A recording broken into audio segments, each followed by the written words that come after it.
नमस्कार सर। नमस्कार sir. Sir आपका शुभ नाम? शिवम रावल। सर आप कहाँ के रहने वाले हैं? मैं गांव शीतलगढ़ी, जिला शामली, उत्तर प्रदेश का रहने वाला हूँ सर। सर आप संत रामपाल जी महाराज के शरण में आने से पहले किसकी भक्ति करते थे? सर मैं संत रामपाल जी महाराज की शरण में आने से पहले सभी देव देवताओं की भक्ति करता था, ब्रह्मा विष्णु महेश। वैसे मैं ज़्यादा महत्व हनुमान जी को देता था। जैसे कि आपने बताया कि देवी देवता की पूजा करता था, हनुमान जी की पूजा करता था, तो सर आपको उनकी पूजा करने से क्या लाभ प्राप्त हुए? सर उनकी पूजा करने से लाभ तो कुछ नहीं मिले हमें। तो पापा जी बहुत बीमार रहते थे। मैं दुर्गा जी की बहुत ज़्यादा पूजा करते थे। तो यहाँ पे हर साल हरिद्वार भी जाया करते थे, साइकिल पे जाया करते थे। मैं हर साल जाते थे। तो ऐसे भी उनके पैरों में सोई आ करती थी। वहाँ से आने के बाद काफ़ी बीमार हो गए। उसके बाद गए भी नहीं वहाँ पे। 4-5 साल गए तो काफ़ी सोई आ जाया करती थी उनके पैरों पे, मोटे मोटे हो जाया करते काफ़ी। चला भी नहीं जाता था उनसे। तो उनसे कोई लाभ नहीं मिला हमें। सर आप संत रामपाल जी महाराज के शरण में कब और कैसे आए और आपको क्या लाभ प्राप्त हुए? सर हम संत रामपाल जी महाराज की शरण में, मेरे पापा जी बीमार रहा करते थे। तो इसलिए मेरे नाना जी ने कहा, ये संत रामपाल जी महाराज की शरण में गए थे मेरे नाना जी। तो उन्होंने कहा, रिक्वेस्ट की काफ़ी कि चलो वहाँ पे चलते हैं संत रामपाल जी महाराज के वहाँ, ठीक हो जाओगे तुम। तो उन्होंने मना कर दिया कि मैं नहीं जाऊँगा उनके पास वहाँ पे। तो ऐसे 1 साल निकल गया सर ऐसे ही। तो काफ़ी बीमार रहने लगे, काफ़ी खर्च हुआ उनके ऊपर। तो उसके बाद 1 साल के बाद एक दिन सुबह ही मेरे पापा जी ने फ़ोन किया मेरे नाना जी के यहाँ कि मेरी तबीयत बहुत ख़राब है और मैं चलूँगा आज संत रामपाल जी महाराज के यहाँ। तो सर उस दिन सुबह मेरी नानी जी आ गई वहाँ पे घर, और उनके साथ चले गए संत रामपाल जी महाराज के आश्रम बरवाड़ा। तो तब 1 महीना हो गया था मेरे पापा जी को खाना खाए हुए। जब आश्रम गए, वो चल भी नहीं पाते थे, काफ़ी सोई आ जाती थी पैरों में जब चलते थे। बुखार काफ़ी था, हार्ट पेशेंट थे। 3-4 बार अटैक आ गया उन्हें अब तक। जबकि 3 बार अटैक आता है आदमी को, लास्ट स्टेज होती है तीसरी बार। 4 बार अटैक आया मेरे पापा जी को, 1 बार पहले आ गया था, 3 बार उसके बाद आया है। तो जैसे आश्रम में गए, नाम दीक्षा ली, गुरुजी ने आशीर्वाद दिया, तो उन्होंने काफ़ी हल्का महसूस किया।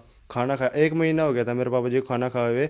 4 रोटी खाई मेरे पापा जी ने वहाँ पे आश्रम में। जैसे कि अभी आपने बताया कि पहले आप देवी देवताओं की पूजा करते थे, फिर संत रामपाल जी के शरण में गए, तो आपको कैसा लगा? जो आपके पिताजी बिल्कुल अस्वस्थ थे, बिल्कुल उन्होंने 1 महीने से खाना ही नहीं खाया था, जैसे कि अभी आपने बताया, तो आप लोगों को कैसा लगा वहाँ पर? सर मेरी मम्मी जी गई हुई थी मेरे पापा जी के साथ। तो पापा जी आए वहाँ से, 3 दिन के बाद आए सत्संग सुनने के बाद पापा जी वहाँ से। तो वे खुद चल कर आए। तो हमने देखा घर पे थे कि खुद चल कर आए, भाई आराम मिला है, कुछ तो है वहाँ पे। जो मतलब कभी डॉक्टरों के पास दिखा चुके थे, 1-1.5 साल हो गया था हमें, बहुत पैसा खर्च हो गया था उनके ऊपर।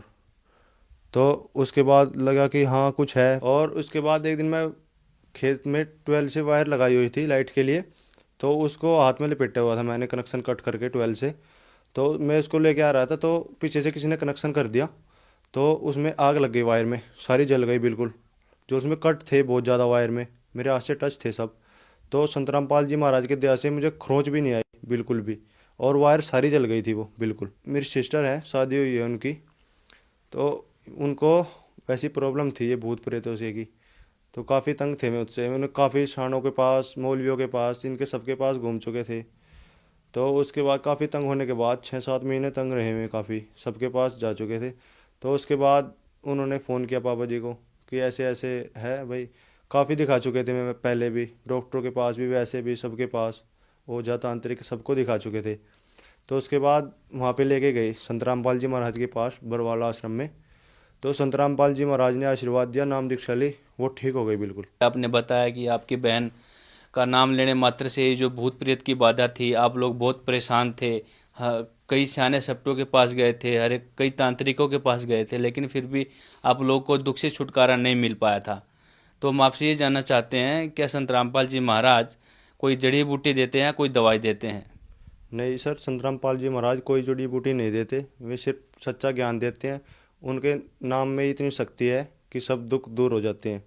सर आप जन समुदाय को क्या संदेश देना चाहते हैं?